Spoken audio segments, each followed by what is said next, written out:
নমস্কার বন্ধুরা। Indian stock মার্কেটে গত কিছুদিন যাবৎ যে পতন চলছে তার মুখ্য কারণ হচ্ছে আমেরিকার প্রেসিডেন্ট ডোনাল্ড ট্রাম্প। উনি যে ট্যারিফ খেলায় মেতেছেন তার জন্য ইন্ডিয়ান স্টক মার্কেটের এই অবস্থা। মুখ্য কারণ এটাই, কিন্তু এই খেলা বেশি দিন চলবে বলে আমার মনে হয় না। কারণ তিনি শুধু ইন্ডিয়ান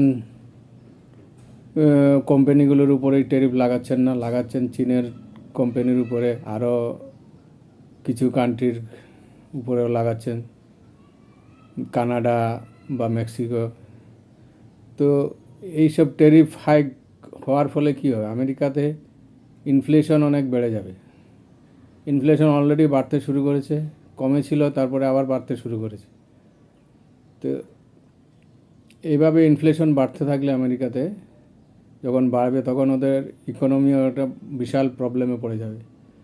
ইন্ডিয়ার জন্য টেম্পোরারি প্রবলেম হবে, কিন্তু আমেরিকা একটা বিশাল প্রবলেমের মধ্যে পড়বে।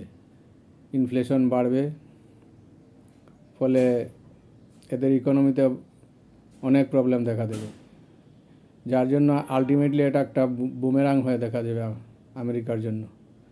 তো সেই জন্য আমি বলছি, যারা লং টার্ম ইনভেস্টর আছেন, যারা স্টক মার্কেটে রেগুলার ইনভেস্ট করেন, তাদের বলছি আপনারা এই বর্তমানে যে প্রবলেম চলছে, ইন্ডিয়ান স্টক মার্কেট যে পড়ে যাচ্ছে, তাতে আপনারা একদমই ঘাবড়াবেন না।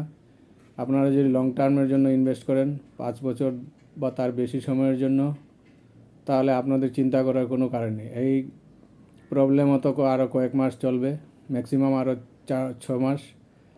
তারপরে আস্তে আস্তে ইন্ডিয়ান স্টক মার্কেট আবার বাড়তে শুরু করবে, এটা আমার বিশ্বাস। তো আপনাদেরকে ভরসা দেওয়ার জন্য আমি ভিডিওটা করছি। আপনারা একদম